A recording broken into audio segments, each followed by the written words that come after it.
cette propriété, donc ce lieu s'appelle Chorumias, ce qui veut dire en basque, l'étymologie c'est 1000 filets d'eau. Donc il y a un étang, mais qui est artificiel, puisqu'il est adossé à un moulin. C'est une propriété qui est située en grande partie sur la commune d'Arcang, 80% à peu près, et le reste sur la commune de Basse-Chari. Et je me suis dit, pourquoi ne pas protéger ce site qui est un peu exceptionnel au Pays Basque, puisqu'il n'y a pas beaucoup de zones humides. Donc je me suis dit, pourquoi ne pas faire un contrat, enfin un partenariat avec le conservatoire, c'est ce qu'ils m'ont proposé. Et donc le conservatoire m'amène beaucoup de connaissances et me dit ce qu'il faut faire et ne pas faire. Il y a des plans quinquennaux qui sont mis en place. On fait certaines choses pour atteindre des objectifs. Ensuite, on fait des bilans et on recommence les années suivantes par rapport à la progression qui a eu lieu ou les choses qui n'ont pas marché. C'est assez bien dirigé et j'ai notamment une collaboratrice qui s'appelle Elionka et qui vient très souvent ici sur le lieu et c'est elle qui s'occupe du site. Je travaille pour le Conservatoire d'espaces naturels d'Aquitaine et j'ai donc la gestion des réserves naturelles régionales de l'étang de Chorumias et des Rota Andia. Je suis co-gestionnaire avec le propriétaire Michel Guillou. Je fais les inventaires, les suivis et je fais la mise en place de la gestion pour conserver la biodiversité qui existe et l'améliorer. Ce sont des étangs, des réservoirs de biodiversité qui sont sur des couloirs de migration au Pays Basque, puisqu'on n'est pas sans savoir qu'au Pays Basque, il y a une grande migration d'oiseaux. Donc ce sont des cœurs de biodiversité artificiels, aménagés par l'homme et conservés dans un but de protection de l'environnement. Alors sur cet étang, on a comme oiseaux migrateurs, l'hiver on va avoir tout ce qui est héron, aigrette garzette, grande aigrette, qui sont des grands échassiers. Après on va avoir tout ce qui est canard, sarcelle d'hiver, colvert, on peut avoir du canard chipot. Puis on va avoir quelques oiseaux qui vont être de passage, comme les bioraux. On peut avoir du butor étoilé, qui sont des oiseaux plus rares et très discrets, qui vont se cacher dans la jonçaie et dans la mégaphorbienne. Sur l'étang, on a la dernière population, la plus au sud, la population de cistude la plus au sud qui soit en France métropolitaine. Donc on a à peu près 25 individus de tortues qui sont sur l'étang et qui utilisent tout le milieu humide du site.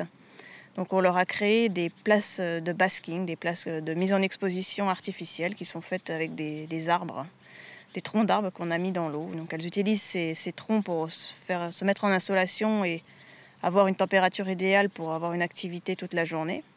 Et c'est à ce moment-là qu'on peut les voir et constater et compter les tortues que nous avons dans l'étang. On a eu un gros problème d'espèces invasives sur le site, mais sur toute la côte basque. Donc on a des plantes invasives, mais on a surtout ici une écrevisse invasive qui est l'écrevisse de Louisiane.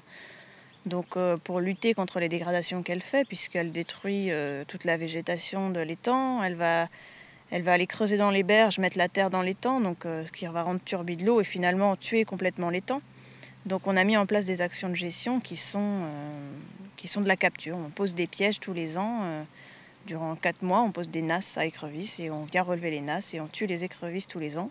Ce qui nous permet de constater qu'on a un retour de la végétation aquatique dans l'étang. Et ça nous a permis aussi de constater une augmentation des nombres de libellules. Donc la peine qu'on se donne à tuer toutes ces écrevisses, ça a des actions bénéfiques sur la biodiversité. C'est une zone humide et les zones humides sont caractéristiques d'un grand cortège de libellules. Et ici aussi, on a donc un grand cortège de libellules qui peuvent être des agrillons, qui sont des toutes petites libellules ou des grosses libellules. Donc on suit, grâce à ce cortège, la qualité de l'eau et la qualité des milieux. Donc tous les ans, on réalise des suivis sur ces espèces-là. Donc on les compte, on fait l'inventaire. Et ce sont aussi des espèces qui sont très sensibles à la pollution. Donc ça nous permet de voir tout de suite les dégradations du milieu. Alors on a l'étang, ce qu'on appelle les eaux libres, donc l'eau qu'on peut voir partout. Et après on a tout ce qui est les milieux afférents, qui sont des parties qui sont plus ou moins humides. Donc on a la mégaphorbière, on a la jonçaie qui est complètement en eau. Puis on a tout ce qui est les mares et les gours qui sont associés, qui sont des zones temporairement en eau. On a des espèces protégées, c'est aussi pour ça que le site a été classé. C'est parce qu'il y a des espèces rares et protégées, comme la cistude d'Europe, comme la loutre d'Europe qui est sur le site. Mais on a aussi des plantes protégées qui sont la trompette de méduse ou le sénesson de Bayonne, qui sont des espèces rares qu'on ne retrouve que sur certains endroits, dans certains milieux. et qui sont souvent sur des milieux le plus souvent dégradés par l'urbanisation. On a la réserve naturelle qui sont la propriété de M. Guillou, et en plus, qui sont hors réserve naturelle mais intégrées dans notre plan de gestion, sont des parcelles communales, dont une lande humide qui jouxte la réserve. Donc sur cette lande humide, nous avons aussi des espèces rares et protégées, comme la nartécie des marais, comme la trompette de méduse, et le grémille prostré, qui sont des espèces rares. Et donc on réalise aussi des actions de gestion sur cette lande humide à l'automne. On réalise un débroussaillage manuel partiel, ce qui permet de conserver toutes ces espèces et de garder d'autres milieux humides intéressants pour le Pays basque.